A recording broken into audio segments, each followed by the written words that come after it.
आज मैं आपसे बात करूंगी आपके व्यक्तित्व के बारे में, किसी के भी व्यक्तित्व के बारे में। हर इंसान का व्यक्तित्व दो चीजों में होता है, या तो वो राहु होता है या वो केतु होता है। मोटे तौर पे, वैसे तो और भी व्यक्तित्व होते हैं। तो जब भी किसी इंसान के बारे में जानना हो कि भाई वो ज्यादा भौतिक है, वो ज्यादा चीजों में है, या वो ज्यादा आध्यात्मिक है, ये दोनों चीजें आपको पता चल सकती हैं सिर्फ राहु केतु से। अगर कोई इंसान आध्यात्म में ज्यादा है तो आपको भले ही बाद में समझ में आए, पर वो केतु ही आचरण का निकलता है।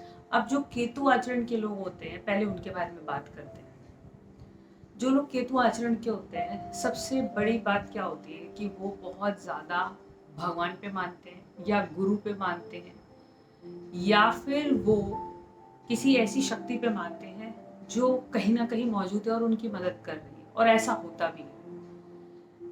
केतु वालों के साथ सबसे बड़ी दिक्कत क्या आती है कि वो हर चीज बहुत ही ज्यादा भरोसे के साथ करते हैं, और इसी की वजह से वो परेशान हो जाते हैं। जैसे कि अगर उन्हें शादी करनी है तो वो बहुत ही ज्यादा भरोसे के साथ कि भगवान जी देख लेंगे, गुरु जी देख लेंगे, और हम कर लेते हैं, हो जाएगी, निभ जाएगी। ऐसे लोगों के साथ सबसे बड़ी दिक्कत आती है। और इन लोगों की लाइफ में सबसे बड़ी प्रॉब्लम आती है रिश्ते बनाने में। इनके ज्यादा दोस्त नहीं होते हैं। जो केतु प्रवृत्ति के लोग होते हैं, इनके बहुत ही लिमिट में दोस्त होंगे, गिने चुने होंगे, और वो भी ऐसे ही प्रवृत्ति के होंगे, ज्यादा मिलनसार, ज्यादा बात करने वाले नहीं होंगे। और इनके साथ दिक्कत आती है शादीशुदा जिंदगी में। पति पत्नी के बीच में जो संबंध आते हैं उसमें ये अच्छा तालमेल नहीं बना पाते, क्योंकि जो पति पत्नी का संबंध होता है ना, वो भौतिक होता है, वो ज्यादा आध्यात्मिक नहीं हो पाता। क्योंकि आपके पार्टनर को आपसे बहुत सारी उम्मीदें होती हैं, वो सही भी होती हैं, लेकिन आप हर चीज को जब आध्यात्म से जोड़ने लगते हो, वहां पर परेशानी बढ़ने लगती है। तो केतु वालों की शादी जैसे तैसे हो तो जाती है। पहली बात तो इनका मन नहीं होता शादी का। अगर घर वालों ने कह दिया या किसी ने बोल दिया तो ये शादी कर भी लेते हैं, लेकिन उसके बाद जो निभाने में परेशानी आती है वो अलग होती है। अक्सर आपने लोगों से सुना होगा अपने आसपास में कि आपने शादी क्यों की, तो वो कहेंगे मम्मी ने कही थी, पापा ने कही थी, इसने कही थी। ये वही लोग होते हैं जो केतु प्रवृत्ति के होते हैं। इन्हें खुद कुछ नहीं पता होता, लेकिन ये वो करते हैं जो दूसरे कह रहे हैं, और उसके बाद परेशान भी ये खुद ही होते हैं, क्योंकि ये लोग अपने फैसले खुद नहीं ले पाते। इन लोगों की सबसे बड़ी दिक्कत होती है खुद के फैसले ना ले पाना। ये हमेशा वो करते हैं जो दूसरे कहते हैं, सही या गलत वो बात की बात है। और सबसे बड़ी बात जो मैंने देखी है कि जो पति पत्नी के बीच में लड़ाइयाँ होती हैं, वो अक्सर जब होती हैं जब परिवार बड़े होते हैं, क्योंकि आध्यात्मिक नेचर के होते हैं। ये चाहते हैं भगवान में और बाकी चीज़ों में लगे रहें, और जब परिवार इन्हें बड़ा मिल जाता है तो ये उसके साथ निभा नहीं पाते, और वहीं पर परेशानी ज़्यादा बढ़ती है।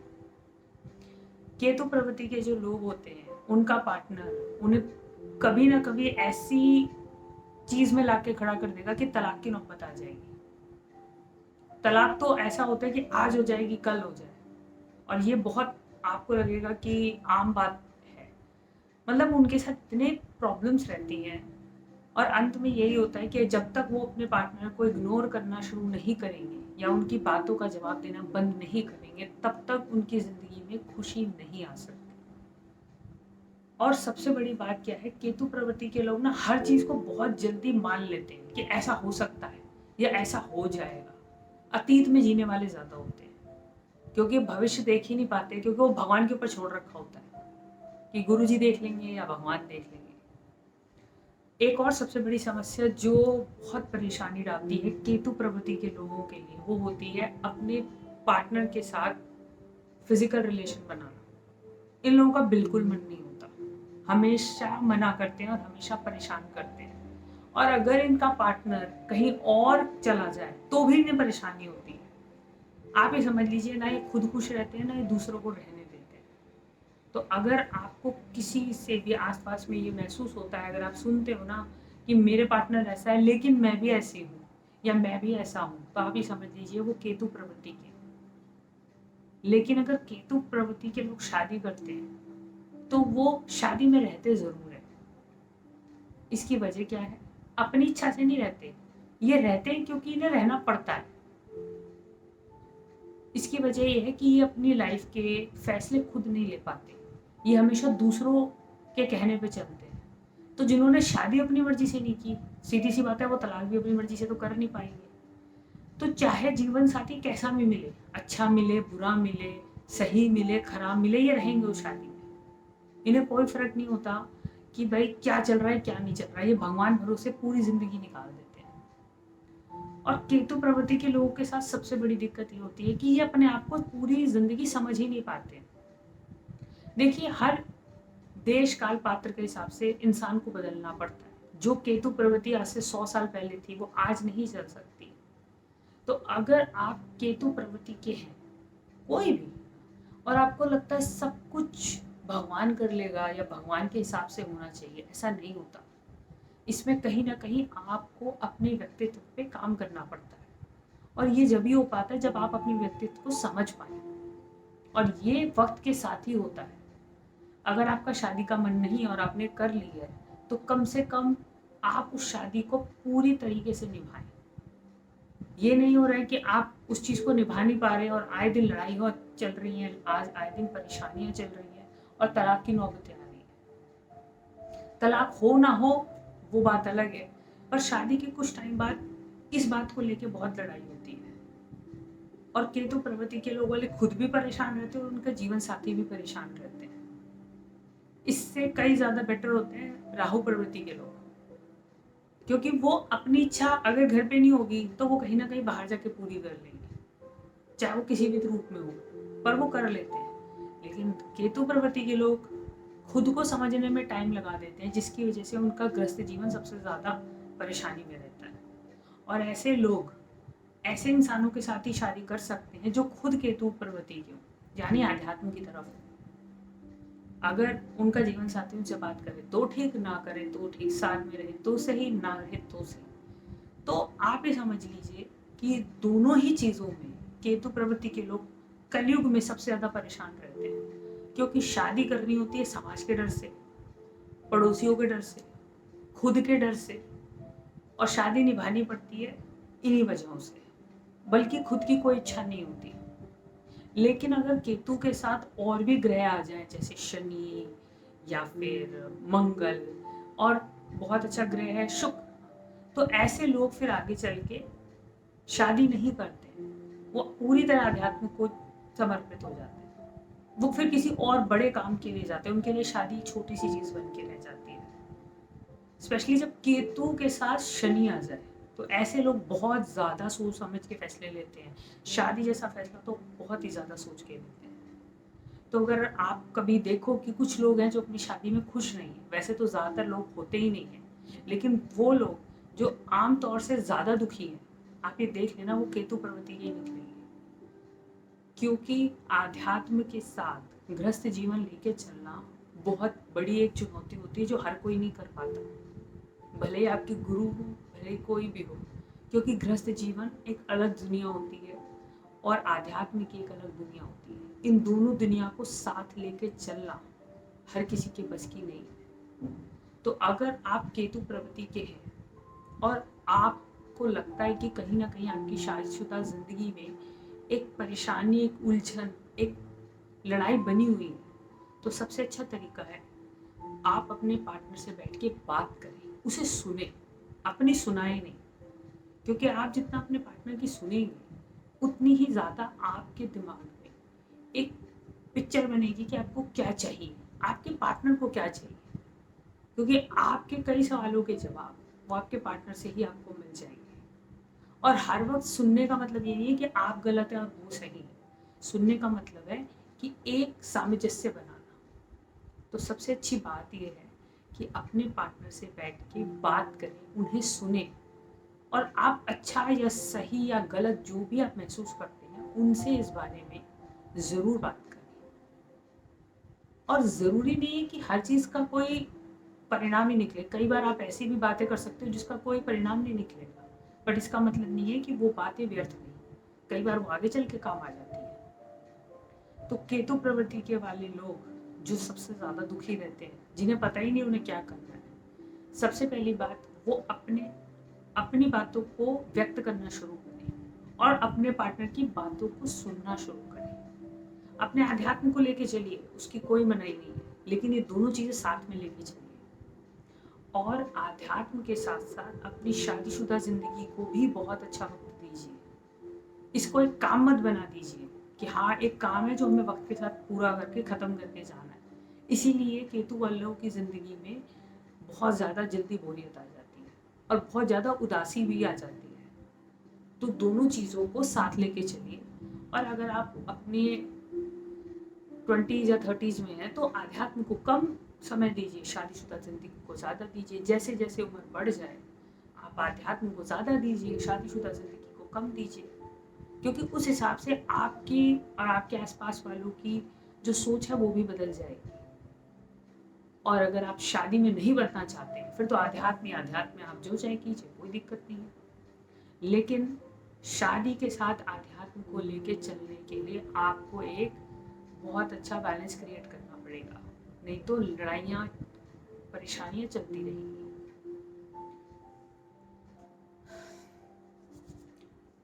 अब मैं आपसे बात करती हूँ राहु प्रवृत्ति के लोगों के लिए। राहु प्रवृत्ति के जो लोग होते हैं उनकी सबसे अच्छी बातें होती है, उन्हें अच्छे परफ्यूम्स, महंगी चीजें, कोई भी काम करना है वो बड़ा करना है, उसकी बहुत ज्यादा उन्हें एक इच्छा होती है। राहु प्रवृत्ति के लोग भगवान में भी हो सकते हैं, लेकिन वो केतु की वजह से नहीं, वो बृहस्पति की वजह से होते हैं।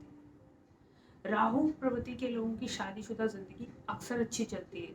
इसकी वजह क्या है कि वो अपनी भावनाएं दूसरों तक पहुंचा देते हैं, वो उपहार बहुत अच्छे देते हैं, वो चीज़ें छोटी छोटी करते हैं। और उनकी शादीशुदा ज़िंदगी की सबसे अच्छी बात ये होती है कि वो अपनी बात जब अपने पार्टनर से करते हैं तो वो इस तरीके से करते हैं कि गलत बात भी वो सही तरीके से समझा देते हैं, जिसकी वजह से उनके यहाँ पे लड़ाई या कलेश का माहौल नहीं होता। ऐसा नहीं लड़ाई नहीं होती, होती है पर लिमिट में होती है। और वो अपने पार्टनर के साथ ज़्यादा अच्छी तरह अंडरस्टैंड कर पाते हैं। उनकी लाइफ में काफ़ी चीज़ें होती है, घूमना फिरना, एंजॉय करना, जो कि शादी के बाद ज़रूरी होता है। और भी चीज़ें ज़रूरी होती है पर ये भी होता है। और सबसे अच्छी बात क्या होती है, पार्टनर के साथ जब आप बात करते हो तो आप जिस तरीके से, जिस अदब से अपनी बात पहुंचाते हो वो बहुत अच्छी होती है। ये मैंने अक्सर देखा है कि राहु प्रवृत्ति के लोग किस तरीके से अपनी बात मनवा लेते हैं।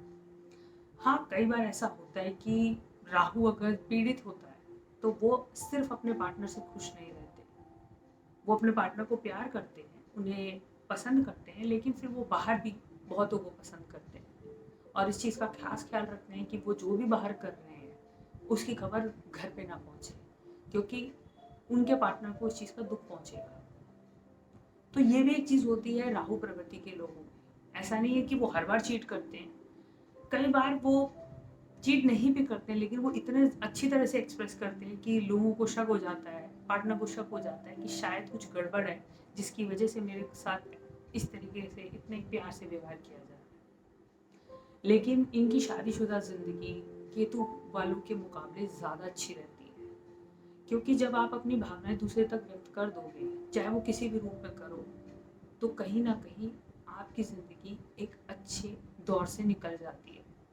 और राहु वालों के साथ सबसे अच्छी बात ये होती है कि वो लोग अपने पार्टनर के साथ ज़्यादा से ज़्यादा टाइम बिताना पसंद करते हैं। वो हर चीज़ में अपने पार्टनर को ही लेके जाना पसंद करते हैं, चाहे वो कोई भी एक्टिविटी करनी हो, चाहे वो कोई काम करना हो।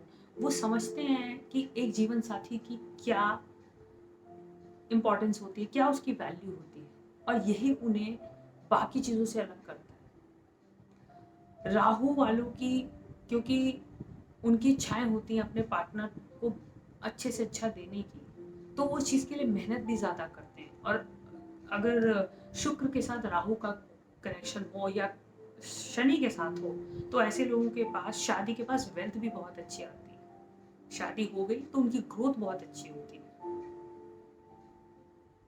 इसकी वजह यही है कि शुक्र बहुत अच्छी तरह पावर दे देता है। लेकिन अगर शुक्र पीड़ित हो जाए फिर ऐसे लोगों का शादी के बाद अफेयर भी बहुत होता है। आपने कई लोग ऐसे देखे होंगे शादी से पहले बहुत सीधे बहुत अच्छे होते हैं, लेकिन शादी के बाद उनके अफेयर होने लग जाते हैं, शुक्र पीड़ित हो जाता है, जो शादी से पहले नहीं था। तो राहु वालों की प्रवृत्ति काफी अच्छी होती है। ऐसा नहीं है कि केतु वाले परेशान ही रहते हैं, लेकिन अगर वो अपने मन की बात कहना शुरू कर दे, वो ये ना सोचे कि भाई हम कुछ नहीं कहेंगे, हमारा पार्टनर समझ जाएगा, बस यही गलती करते हैं।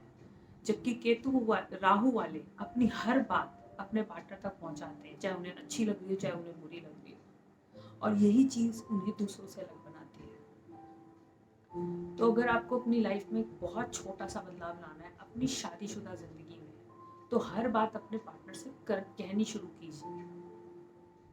आप देखना, चाहे आप राहु प्रवृत्ति के हो चाहे आप केतु प्रवृत्ति के हो, आपकी जिंदगी बहुत बेहतरीन हो जाएगी।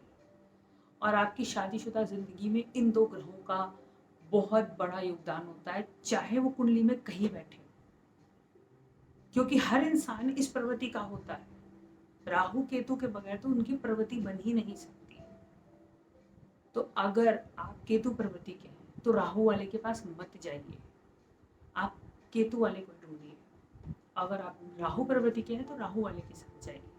हाँ, ये हो सकता है कि आपकी कुंडली में आप राहु प्रवृत्ति के हो, लेकिन आपके सप्तम स्थान में केतु बैठा हो, या सप्तम स्थान का जो ग्रह है उसके साथ केतु बैठा हो, तब आपकी राहु केतु की जोड़ी चल जाएगी। क्योंकि आप चाहोगे कि आपका पार्टनर जो है वो आध्यात्मिक हो, भले ही आप आध्यात्मिक नहीं हो। तो ये चीजें भी हो जाती हैं।